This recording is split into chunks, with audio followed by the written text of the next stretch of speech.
he's done well in this league before. He's at a new club. So I don't think we can look too much about last season to what he's going to bring to Hearts. He's got a different set of players and a full new environment, but he's been successful in this league. But looking through the squad, I think it's the players on the pitch, and they're a dangerous squad.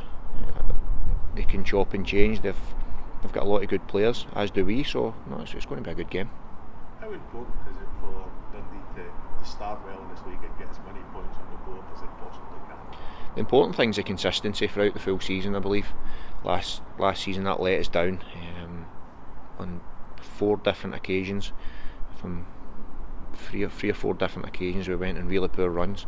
We can't afford to do that, not because it's a shortened season, but we can't afford to do that in any season. It cost us last year, and we were never near the top of the league where we want to be. So it's the consistency that really matters.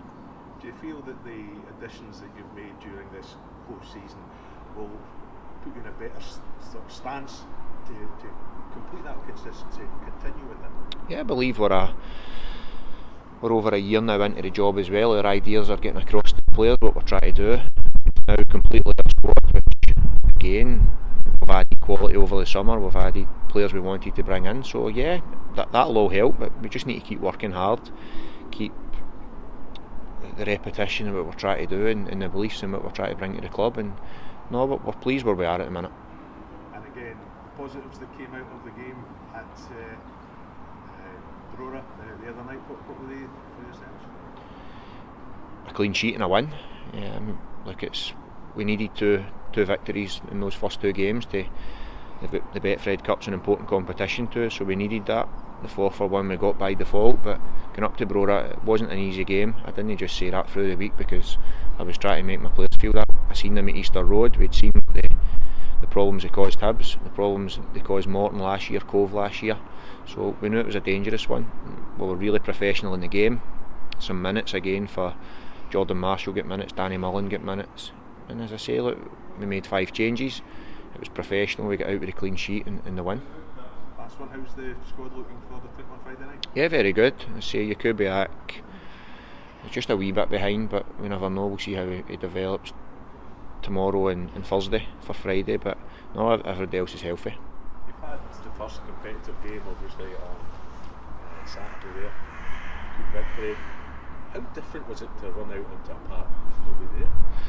I think obviously I've played at places like Brora before. Obviously they would have had a big support there. I think it's different in a big stadium.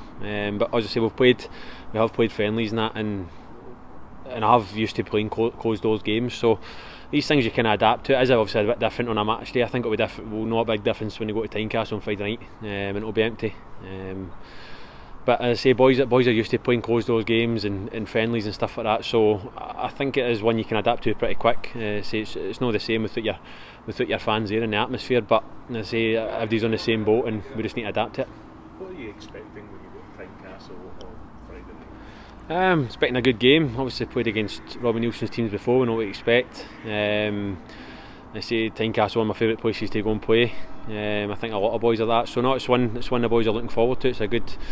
Probably a toughest start of the season we can get, so no, we're preparing for it and we're ready to go. Looking forward to it. Has it been tough starting this late in the season for yourself after that long layoff, or is it just eager to just get hit the ground running? I think a bit of both. I think the majority of boys were eager just to get back, including myself. I say it's probably, unless you've had a long-term injury, it's probably the longest of these people have went without having a game or been involved in football before. So no, it was tough. It was tough being off, and I think the hardest part was trying to keep yourself fit yourself, and not having the boys round about you doing it. So no, it's good to be back now, and I think the boys were ready to get back. And I say we've had a hard pre-season, but we've got through it, and I say we're ready to go now. What made Dundee FC right for Lee Ashcroft?